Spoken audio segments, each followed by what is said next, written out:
Seguimos en Hechos capítulo 6 para ver la tercera parte. Conversaba con el pastor cuántas partes vamos a tener.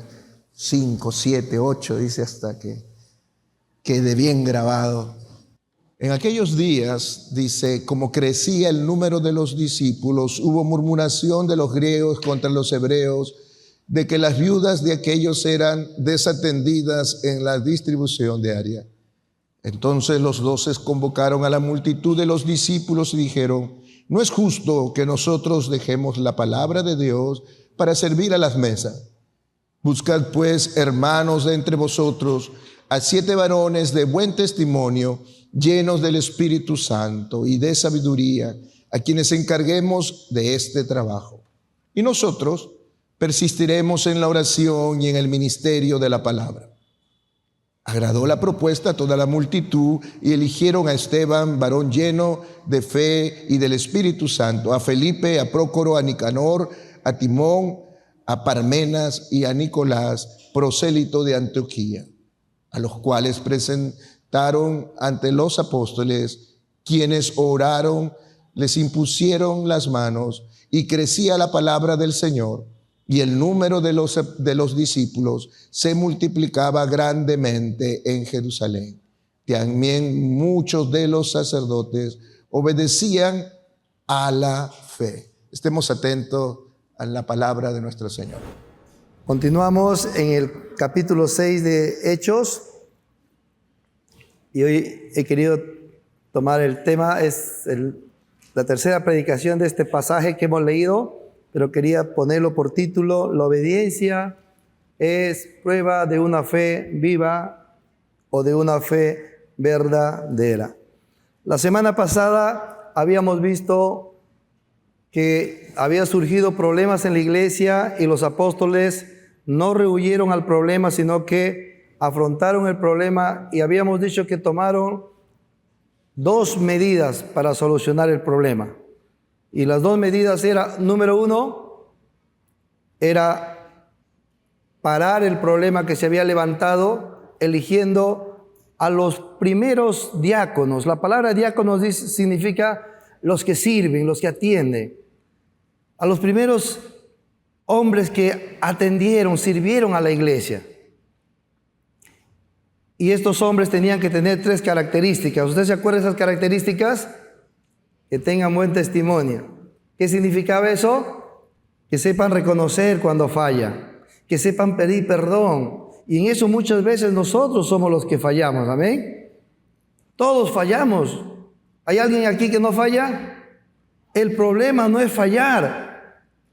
El problema es que no reconocemos, que lo negamos. Pero el que quiere tener buen testimonio es aquel que reconoce que ha fallado, se arrepiente y lo reconoce y se arrepiente. La otra característica era que sean llenos del Espíritu Santo. Y habíamos visto que ser lleno del Espíritu Santo era hacer morada de la palabra de Dios en mi corazón. De alguna manera, como está pasando en toda la sociedad, en la iglesia también ha entrado de que ya no leen la Biblia. Viven de los WhatsApp, de los TikTok. Viven del predicador de ahí. Ya la Biblia para ellos es extraña. Porque dicen: no, pero sí estoy leyendo, pero sí estoy viendo. Y muchas veces ese cristiano no permite que la palabra more en su corazón. No se memoriza los versículos, no los medita, no los llega a aplicar, y por tanto solamente es un conocimiento tan superficial. Pero estos hombres que fueron elegidos fueron hombres llenos de la palabra de Dios, llenos de tener el conocimiento y la práctica de que la palabra de Dios es efectiva, es viva y verdadera. Y también llenos de sabiduría. ¿Qué significaba ser lleno de sabiduría? Tener en cuenta a Dios en todo lo que hacemos.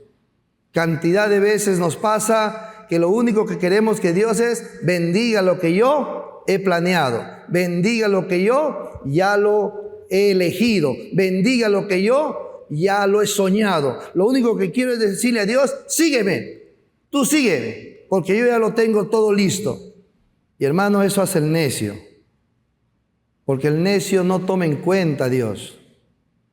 Pero el hombre de Dios, el siervo de Dios, ha de aprender a tomar en cuenta a Dios en todo lo que va a hacer. Y la importancia de estas tres características radica en que en la iglesia, cuando se sirve en la iglesia, muchas dificultades vamos a tener. Vamos a tener relaciones con personas de diferentes temperamentos, características, niveles sociales. Y si yo no estoy lleno de la palabra de Dios, si yo no estoy lleno de la sabiduría, si yo no tengo un buen testimonio, me va a ser difícil llevarme bien con los hermanos. Por eso revisa tu célula cómo está. No quieren ni que no me gusta. Que cuando la hermana pone esas feas canciones, no me gusta, me gusta. ¿Por qué?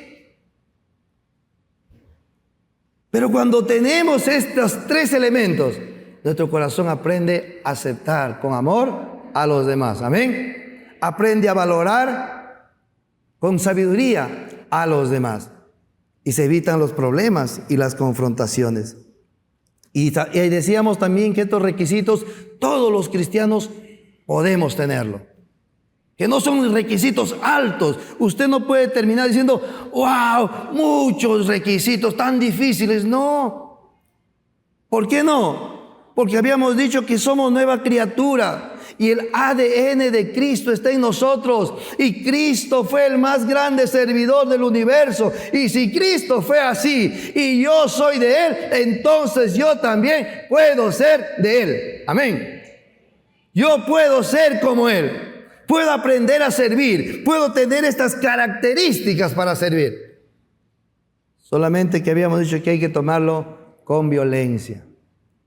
¿Y qué significa violencia? No era pelear, sino con decisión, con firmeza. Cantidad de años hemos venido postergando los cambios de carácter y de actitud en nuestras vidas. Y siempre hemos dicho, después, ya será, algún día será. Si así hubieses estudiado tu carrera, hasta ahorita estarías en la universidad. Pero ahí sí le has puesto violencia. No, yo tengo que terminar este año, dice. Y te exiges, y te demandas, y te desvelas. Pero cuando tiene que ver con el Espíritu Santo, ya el Señor lo hará. En su tiempo, decimos nosotros. ¿Cuándo vas a abrir tu célula? En su tiempo. Todavía no entiendo. No escuché esas preguntas en su corazón. Pero cuando tiene que ver con cosas materiales, ¡pum!, nos atrevemos. Por eso dice la Biblia que solamente los violentos arrebatan el reino de los cielos. Solamente los violentos logran obtener lo que el reino de Dios da. ¿Y qué da el reino de Dios? Amor, gozo y paz. ¿Hay alguno que quiere paz? Tiene que ser violento. ¿Hay alguno que quiere amor? No sentir nadie me ama. Pues tiene que ser violento.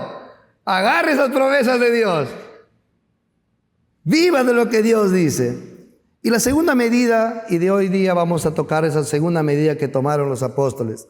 Así que hoy día nos vamos a enfocar en el versículo 4 y en el versículo 7, que es el resultado de haber tomado muy buenas medidas para resolver los problemas.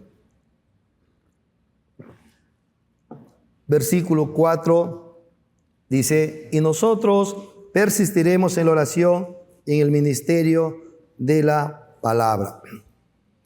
Esta medida que tomaron los apóstoles para poder solucionar el problema fue que no se dejaron llevar por lo importante y descuidaron lo más importante.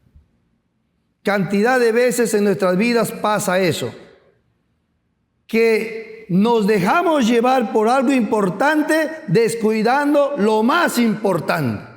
O en otras palabras, nos dejamos llevar por las cosas que aparecen como urgencia y descuidamos lo que sí es importante y valioso. Y los apóstoles en esta mañana nos dicen que hay dos cosas tan importantes en la iglesia, que si la iglesia pierde eso, deja de ser iglesia. Hasta podría ser una bonita ONG. Hasta podría ser una bonita agencia de orfelinato o de ayuda social a la comunidad, pero deja de ser iglesia. ¿Cuáles son esos dos elementos que los apóstoles nos muestran que una iglesia necesita tener y permanecer? Dice, nosotros perseveraremos o persistiremos en la oración y la palabra de Dios. Los apóstoles nos están mostrando que no hay nada más importante en la vida de la iglesia y en la vida del líder y en la vida del pastor que vivir una vida de oración, que vivir una vida en la palabra. Metido en la palabra. La iglesia tiene que estar en la palabra. La iglesia tiene que estar en oración. Cuando una iglesia pierde esto, deja de ser iglesia. Y esta iglesia que nos muestra aquí el libro de Hechos es una iglesia donde el hombre no es el centro, donde el hombre no es la prioridad, sus problemas. Nos muestra que la prioridad y el centro de esa iglesia es Cristo y su palabra. Cuando una familia pone como centro a Cristo y su palabra, la cosa es diferente. Y esta iglesia nos muestra eso. Cuando una iglesia pone por prioridad mi problema, tu problema, las necesidades que tenemos. No tenemos para comer, no tenemos para comprar, no tenemos para vestir. Cuando una iglesia pone por prioridad esas cosas, no es una iglesia sana, es una iglesia enferma. No está sano. ¿Por qué? Porque los apóstoles entendieron que la prioridad del ser humano no es comer pan, no es vestirse, no es sanarse de su enfermedad. La prioridad del ser humano es ser salvado de la muerte eterna. Es la prioridad. Y los apóstoles entendieron esto. Por eso que los apóstoles no abandonaron las viudas. Les dieron personas que atiendan a esas viudas. Pero se centraron en enseñar y en predicar el evangelio, que es más importante. Se dedicaron ellos a algo que el mundo no los puede ofrecer. La iglesia tiene que dedicarse a algo que el hombre, el ser humano, no encuentra fuera de aquí. ¿Qué? Las buenas nuevas del evangelio. Afuera se puede encontrar muchas cosas. Se encuentra ropa, comida, estudios, de todo. Pero nadie afuera va a predicarles las buenas nuevas de salvación. Solamente la iglesia. Por eso que nuestra más urgente necesidad que tú y yo tenemos que entender del ser humano no es comer. No es comer para vivir. No es estar sano. Nuestra necesidad más urgente es no morir eternamente. Y por eso que el mundo no corre hacia esta predicación.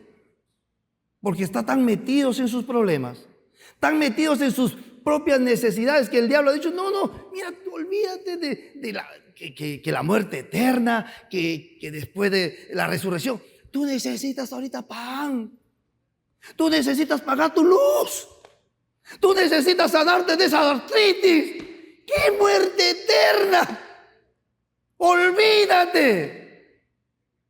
Y la gente va corriendo tras esas cosas secundarias y se olvida de una relación.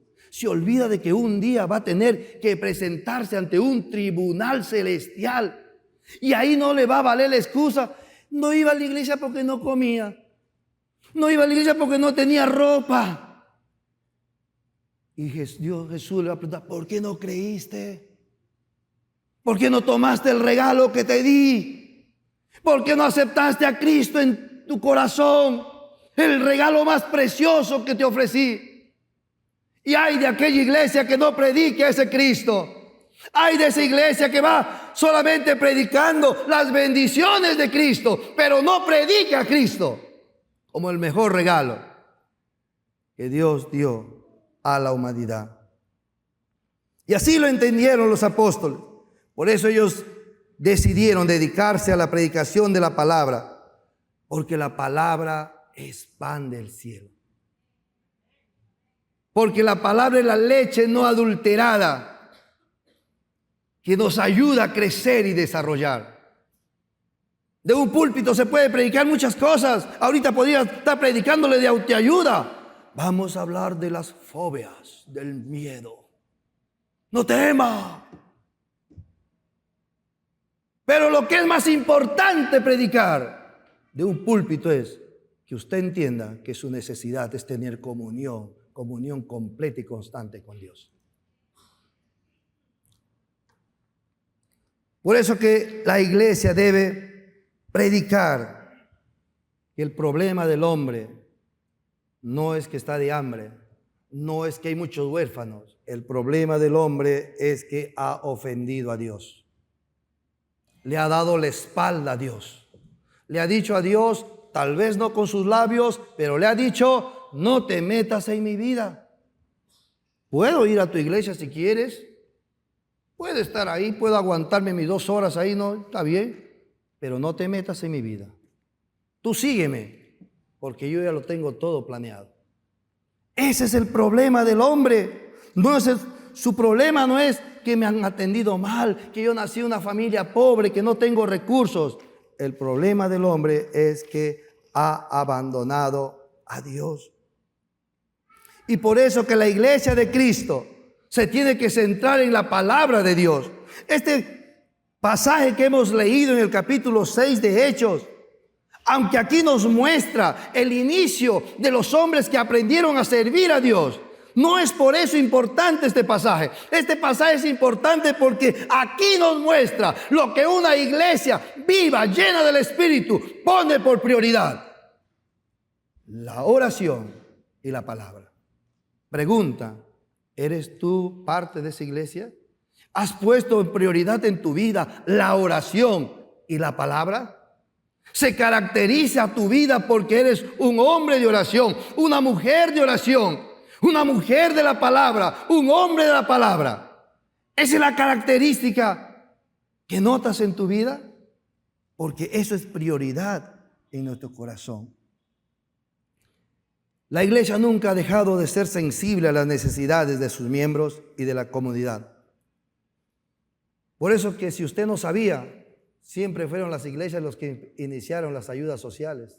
Si usted no sabía, las iglesias, después de la Reforma, en Ginebra comenzaron las escuelas para los pobres. Si usted no sabía, las escuelas lo iniciaron ahí. Porque antes había escuela, pero para las altas sociedades. Algunitos entraban, pero en Ginebra comenzó a decir: enseñemos al pueblo. Y un cristiano se hizo maestro y comenzó a enseñar. Tanto es así que el libro que se enseñaba en la escuela era la Biblia. Si usted dice Harvard inició por cristianos. Las mejores universidades iniciaron para enseñar teología, para enseñar de Dios. Así que la iglesia siempre ha estado metida en querer ayudar a la sociedad. Los orfelinatos en los tiempos de guerra, de la Primera, la Segunda Guerra Mundial, fueron levantados por hombres de fe. Pero vuelvo a repetir, no es que sea algo simple, es importante, pero no es lo más importante en la iglesia. Lo que es más importante en la iglesia es que es una iglesia que ora y que es una iglesia que mantiene sus pies en la palabra de Dios. Y aunque predicar la doctrina y aunque predicar la palabra es fundamental, predicar la palabra no es suficiente. Se requiere de oración. Es necesario que siempre que vaya a predicar la palabra, que siempre vaya a exponer la palabra, siempre esté llena de oración. Tanto la palabra como la oración son un dúo dinámico indivisible. Si ese dúo dinámico permanece, va a haber acción y usted y yo vamos a ver el actuar del Espíritu Santo en cualquier reunión, en cualquier momento. ¿Por qué es necesaria la oración? Porque la palabra de Dios no es una filosofía. Usted no está viniendo aquí a aprenderse una filosofía, una idea bonita que yo tengo, quiero meterle en su cabeza, ¿no? Usted está viniendo a aprender el Evangelio de Dios. ¿Y qué es el Evangelio de Dios? Es poder de Dios, es obra del Espíritu Santo. Y el Espíritu Santo solamente actúa cuando hay un corazón, cuando hay una iglesia que ora. Por eso me alegra las actividades de las damas, que los varones estamos este año empujando a que aprendamos. Las actividades de las damas oran. Se meten a orar a las 6, se meten a orar a la noche, se meten a orar. Han dicho por Zoom, han dicho nos reunimos en la iglesia. Y entonces usted ve la obra del Espíritu Santo. Pero nosotros los varones, aunque quiero felicitarles lo del día de ayer y anteayer, pero nosotros los varones, ¿cómo somos? No, yo lo hago, Pastor Panchito. ¿Ya has orado? No, pues solamente voy a hacer un teatrito. ¿Ya has orado? No, pero solamente voy a vender un sándwich, pero has orado. No por tu sándwich ni para que vendas más, sino para que digas, Señor, esta actividad salva, toca corazones, salva almas. Y muchas veces eso nos hemos descuidado. Por eso que es necesario orar, porque la oración nos da algo muy revelador. En la oración yo descubro que no es por mi capacidad las cosas. La oración me ayuda a entender que no se va a lograr las cosas porque yo me valgo. Me preparé todo un mes. Va a salir bien. La oración nos hace ver que no es por mí, que no soy yo, todo es por Él. Por eso una de las características que les decía ayer a los hombres es una característica del hombre que depende, de la mujer que depende de Dios, es que ora por todo.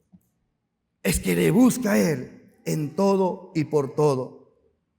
La oración también nos es útil porque nos hace recordar que soy un privilegiado. Cuando uno no ora, hasta puede hacer las cosas enojado, fastidiado. Ay, siempre me dicen esto. Ay, ¿por qué voy a estar haciendo esto? Pero cuando uno ora, dice, Señor, qué privilegio servirte. Señor, qué hermoso, no siendo nada, me dice te voy a utilizar. Gracias, Señor. Gracias, Padre. Entonces la oración te hace ver que eres un privilegiado, un afortunado, porque vas a participar en algo que es exclusivo de Dios, en la regeneración de un alma. Qué hermoso cuando tú y yo pensamos y meditamos en eso. Qué hermoso cuando tú y yo estamos orando por ese amigo que quiero que llegue a la célula. Qué hermoso que yo preparo mi tema porque quiero que ese amigo reciba el pan del cielo. Y oro, y oro. ¿Quién va a actuar ahí? El Espíritu Santo. El Espíritu Santo. Por eso que los apóstoles dicen, vamos a persistir, no vamos a dejar estos asuntos de servir en la mesa, de atender. No es que no lo querramos hacer, no es que no lo podamos hacer, pero hay algo más urgente y más prioritario. Persistir en la presencia, en el secreto de Dios. La oración es la que permite que la palabra que se ha vertido en la célula, que la palabra que se ha predicado en medio de nuestras reuniones tenga efectividad y cumpla su propósito. ¿Y cuál es su propósito? Algunas veces su propósito es que se ablandan los corazones y muchos levantan su mano. Pero a veces el resultado es que muchos al escuchar la palabra dicen, pues no quiero. Y endurecen su corazón. Pero siempre va a cumplir un propósito. Como alguien dijo, todo va a depender del corazón. Porque si yo pongo gelatina al sol, se derrite. Y si yo pongo cemento en el sol, se endurece. Todo va a depender del corazón. Así que no es mi problema el resultado es del corazón y de la obra de Dios. Mi problema es orar y presentar la palabra de Dios. Y otra cosa más que nos hace ver este pasaje, que ellos estaban llenos ya del Espíritu Santo. El bautizo del Espíritu Santo había estado sobre ellos, pero sin embargo ellos dicen, a pesar de estar llenos, no estamos calificados, no estamos todavía con todo, necesitamos orar y mantenernos en la palabra. Cantidad de cristianos oran diciendo, Señor, lléname, diciéndote, te lleno, ya no oro porque ya estoy lleno. Y estos hombres nos dicen, estaban llenos y dicen, tengo que seguir orando, tengo que mantenerme, porque todavía sigo siendo inútil, todavía siento que no hay fuerzas, no hay potencias en mis fuerzas, y por eso necesito orar.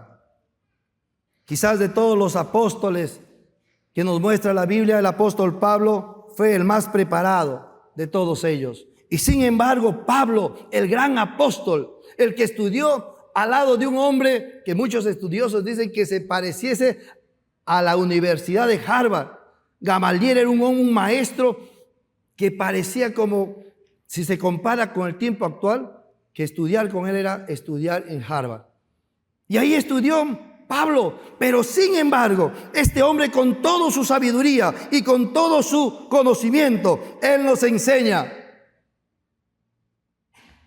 que lo más importante es permanecer en la palabra y permanecer en la oración. Porque lo que importa no soy yo, lo que importa es su gloria. ¿Cuál es el resultado de que estos apóstoles persistieron en la oración y en el ministerio de la palabra? Versículo 7. Y crecía la palabra del Señor, y el número de los discípulos se multiplicaba grandemente en Jerusalén. También muchos de los sacerdotes obedecían a la fe. Dice este versículo, y crecía la palabra de Dios. Y el número de los discípulos se multiplicaba. ¿Qué significa crecer en la palabra de Dios? Que conocían más de Dios, conocían más los atributos de Dios, se metieron a conocer más las promesas, los mandamientos de Dios. Pero no solamente lo conocían, sino lo practicaban. En otras palabras, lo obedecían. Y el número de discípulos crecía. ¿Por qué? Porque la obediencia, ¿qué es? Es la manifestación de que eres discípulo. Solamente un discípulo obedece a su maestro. El que no es discípulo no obedece. Pero el que es discípulo dice, no, mi maestro. No, pero hay que hacerlo así. No. Mi maestro me dijo que así es. No, pero yo tengo una nueva forma. Mira, se ha inventado acá. No sé, pero mi maestro me dijo así. Y crecía el número de discípulos. Y esto llama la atención, porque para que crezca el número de discípulos, tiene que haber discípulos.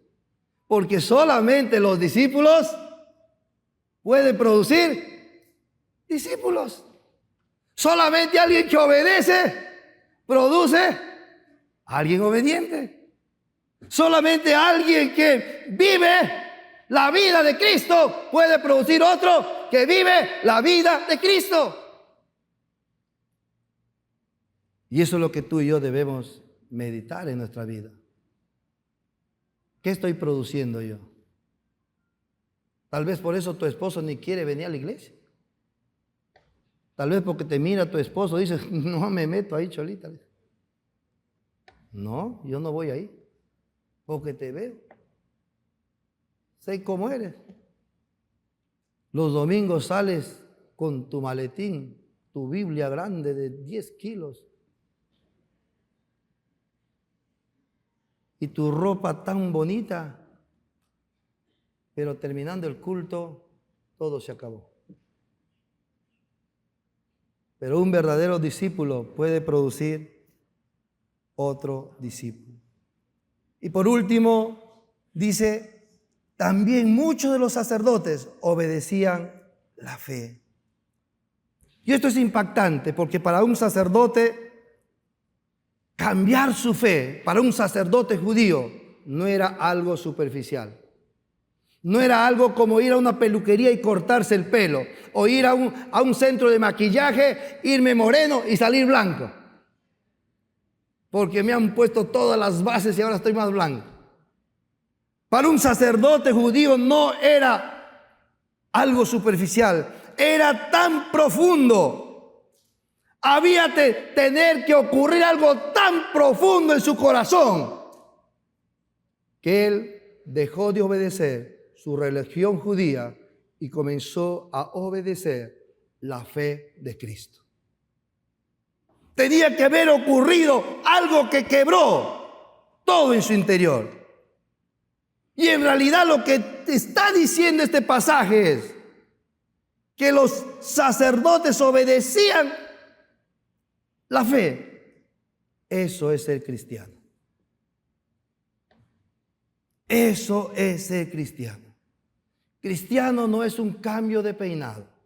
Cristiano no es un maquillaje para aparentar lo que yo no soy.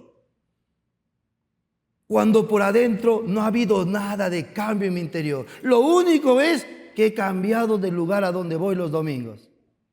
Antes iba a Luren, ahora vengo a León Arecho. Antes me vestía de morado, ahora me visto de cualquier color. Cristianismo no es eso. Y ese es el drama, hermanos queridos, de muchos cristianos que han cambiado algo y piensan que ese cambio es suficiente. Creen que son cristianos porque ahora cantan. Creen que son cristianos porque ahora sienten a Dios y sienten que Dios le ama. Creen que han cambiado porque ahora leen la Biblia y lo leen todos los días. Y claro que ha habido un cambio, porque están haciendo cosas que antes no hacían. Pero hay que tener cuidado, porque eso no es señal de nuevo nacimiento. Eso no es señal que ha habido una regeneración en el corazón. Entonces, ¿qué es nuevo nacimiento? En la palabra de Dios, nuevo nacimiento tiene muchos sinónimos. Nuevo nacimiento es igual a conversión, es obediencia a la fe, es nacido de lo alto, es nacido del Espíritu. Todos esos términos son similares.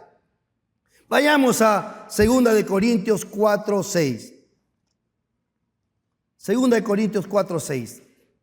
Ahí el apóstol Pablo nos va a ayudar a ver qué es el nuevo nacimiento. Dice así: porque Dios, que mandó que de las tinieblas resplandeciese la luz, es el que resplandeció en nuestros corazones para iluminación del conocimiento de la gloria de Dios en la faz de Jesucristo. Este versículo Pablo está diciendo y está comparando a la creación del universo, a la creación del mundo. Le está comparando con el nuevo nacimiento que ocurre en el corazón del hombre. Y si nos vamos a Génesis 1, 2 y 3, ahí vamos a ver cómo estaba todo. Y dice que estaba la tierra vacía, y estaba la tierra desordenada, y estaba la tierra bajo tinieblas. Nada había, todo mal. Pero ahí surge la palabra de Dios. Resplandece la palabra de Dios en medio de ese vacío, en medio de ese desorden, en medio de las tinieblas. Se escucha una voz que dice: hágase la luz. Y la luz resplandeció en el corazón Y Pablo lo compara a la misma relación de esa creación con el nuevo nacimiento en el cristiano. Porque antes de tener a Cristo, nuestra vida está desordenada, nuestra vida está vacía, nuestra vida está en tinieblas.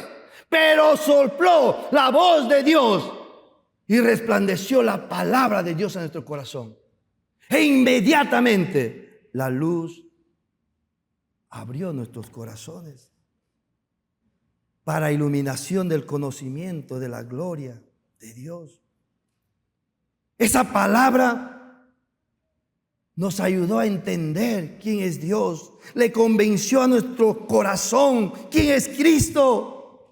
Y por último, esa palabra hizo una nueva creación en nuestro corazón. Por eso que el nuevo nacimiento, querido hermano, es el milagro más grande de todo. Si usted, siendo cristiano, está diciendo, Dios no me ha hecho ningún milagro, déjame decirte, Dios te ha hecho mucho más grande milagro. Te ha dado vida eterna. Te ha sacado de tinieblas y te ha trasladado a la luz de su amado Hijo Jesús. Algo que no estaba comenzó a surgir de la nada.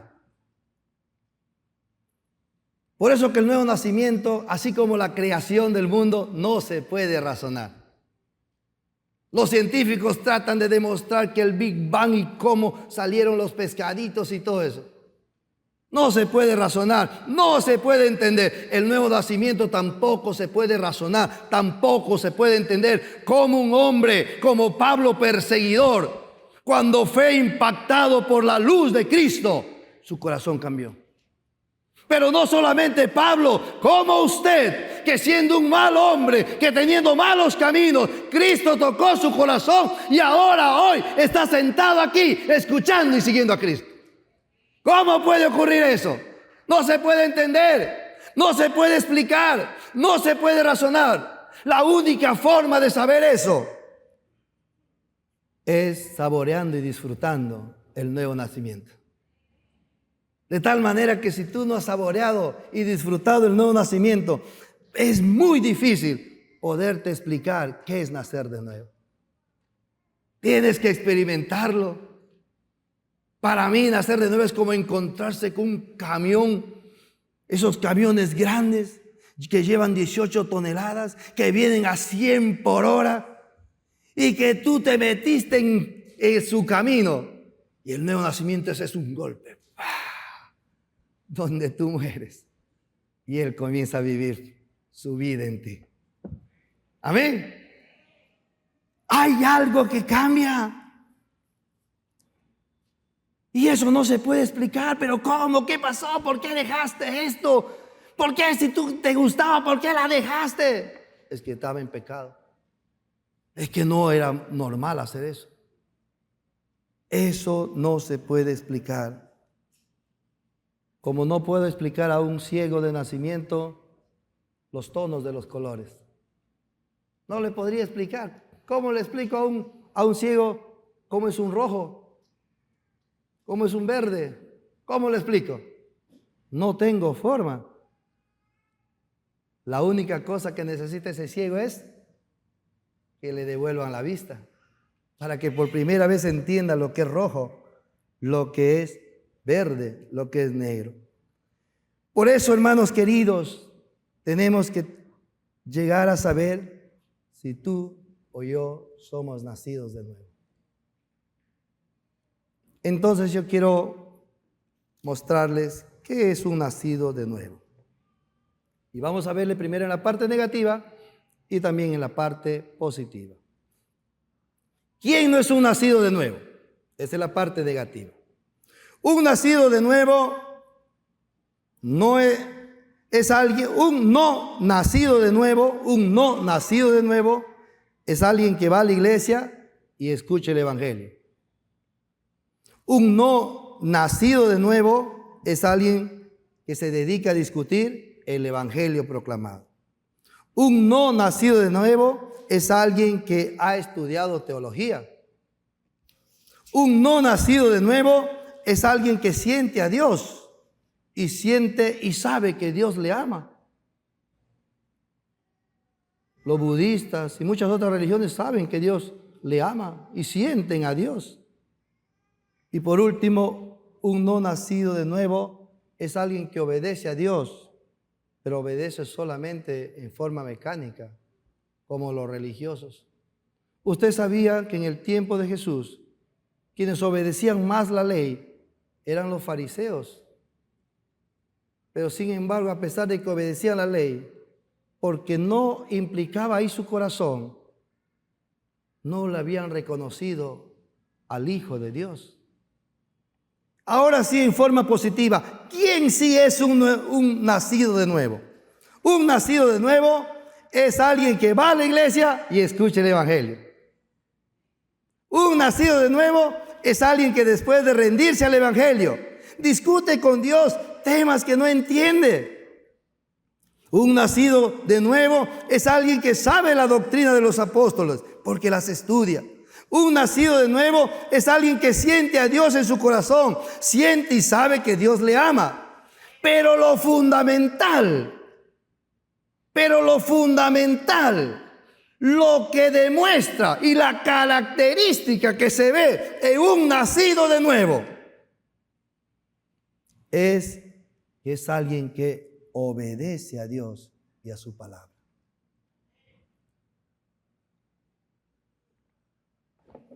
¿Se ha dado cuenta que entre un no nacido de nuevo y un nacido de nuevo no hay diferencias?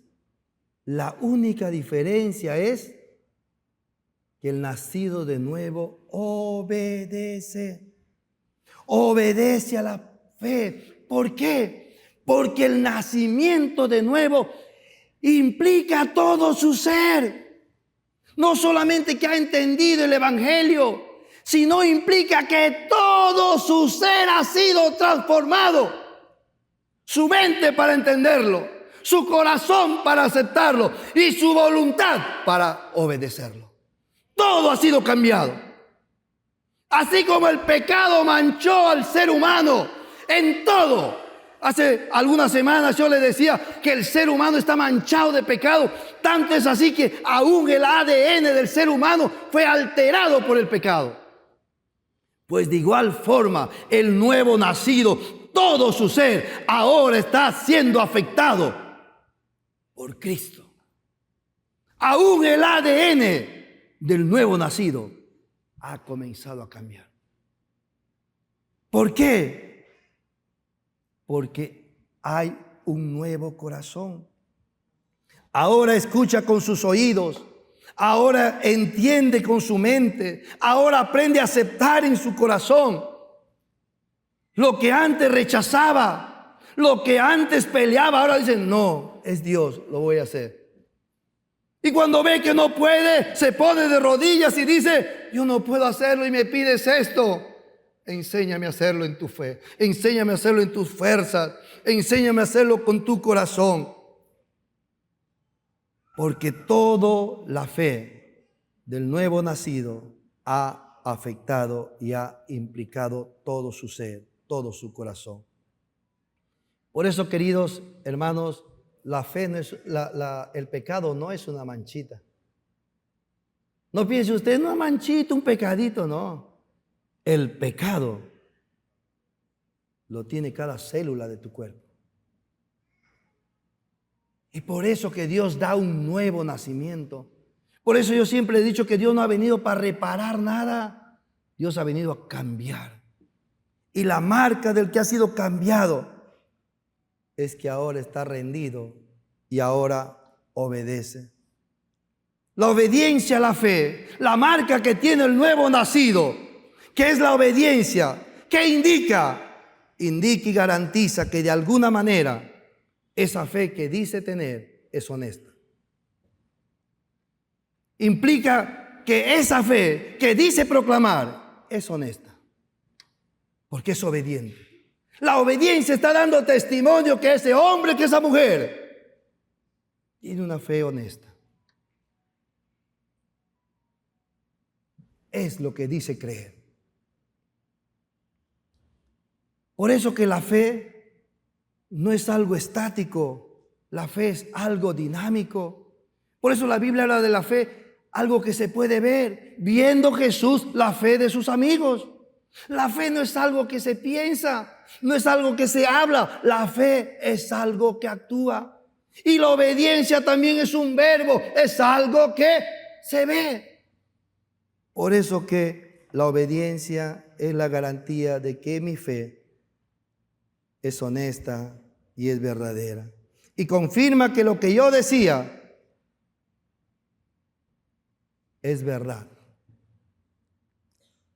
Así que todo cristiano, así como el pecado inundó nuestra vida, todo cristiano, todo aquel que ha nacido de nuevo, ahora se ve inundado de ser un hombre, una mujer obediente. ¿A quién? A la palabra. Y yo quiero preguntar, antes de terminar, fíjese nomás que hablando de la obediencia,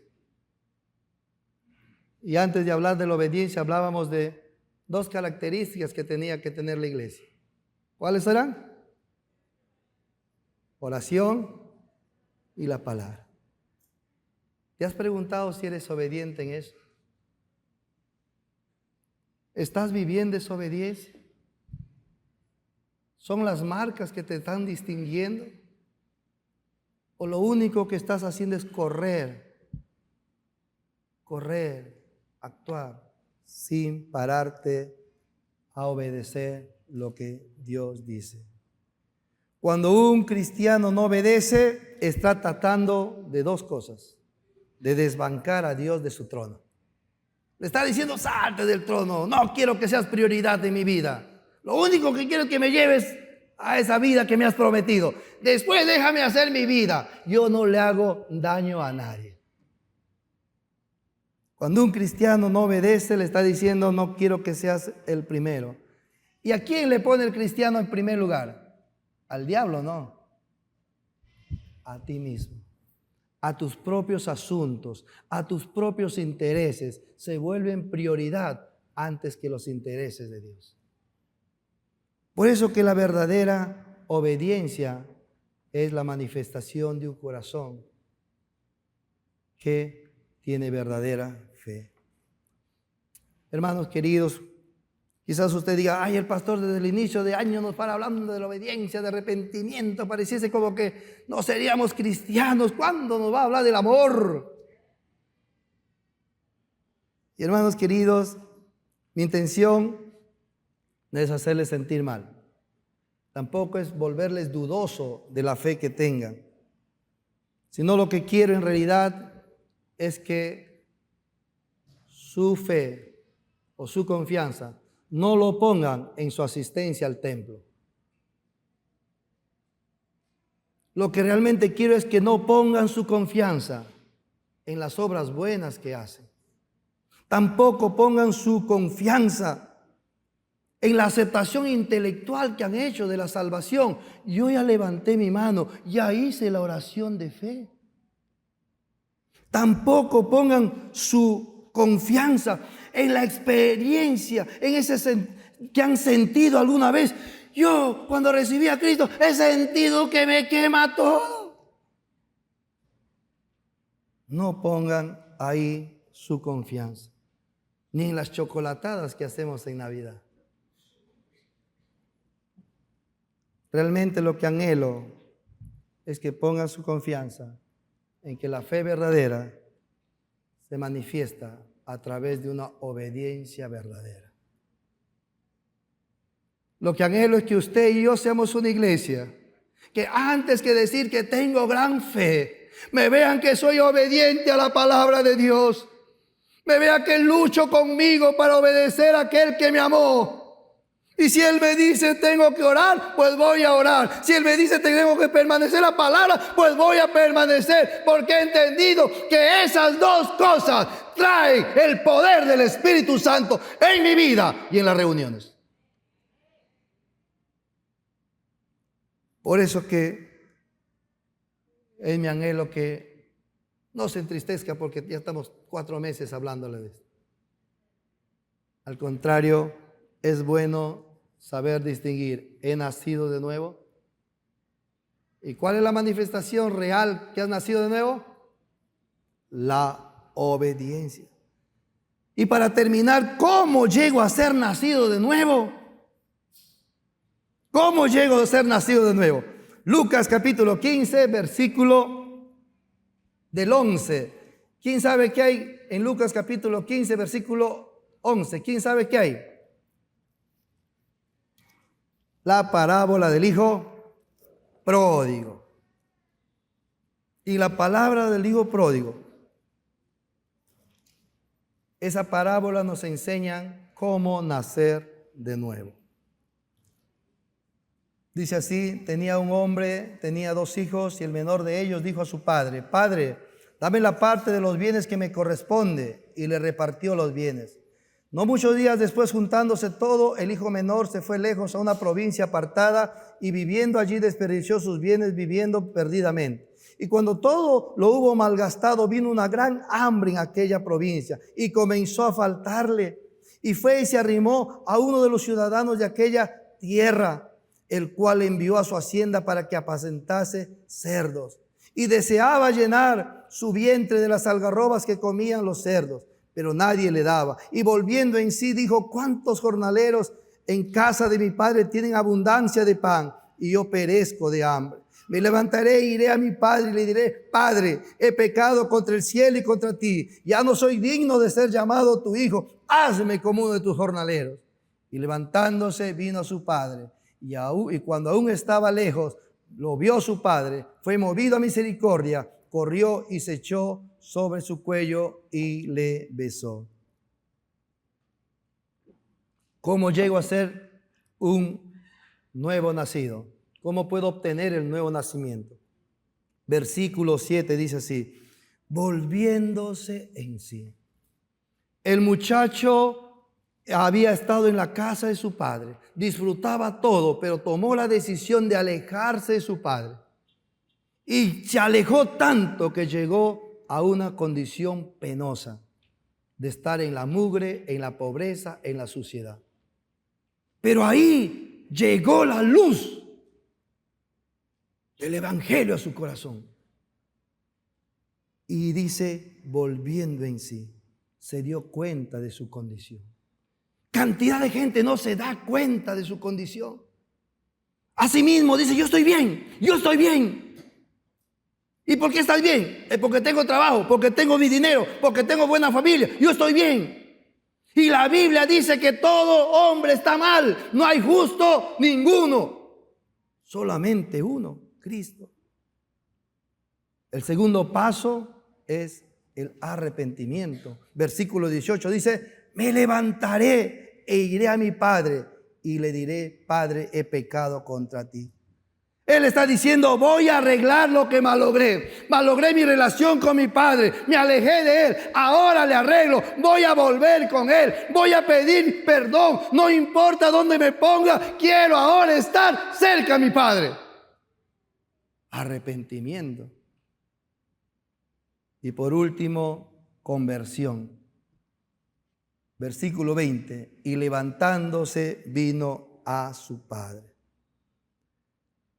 La conversión y el arrepentimiento es la manifestación de que alguien ha nacido de nuevo.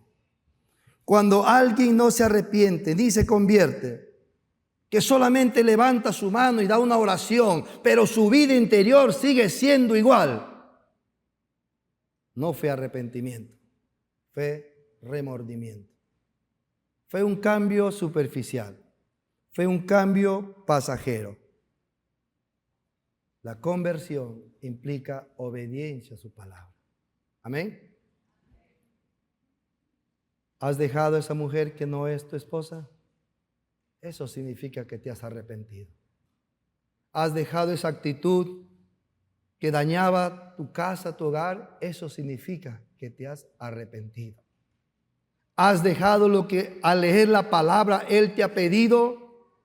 Eso significa que te has arrepentido. ¿Has ido a perdonar a ese que por años has tenido enclaustrado en un odio, en una amargura? Significa que te has arrepentido. Así que esta mañana, querida iglesia, quiero invitarte con todo mi corazón que tomes un paso de obediencia. Amén. ¿Cuántos quieren ser obedientes? Amén. Entre la obediencia y la desobediencia solamente hay una decisión. En realidad, obediencia significa, el pecado significa rebelión y desobediencia. Y el nuevo nacimiento significa sumisión y obediencia.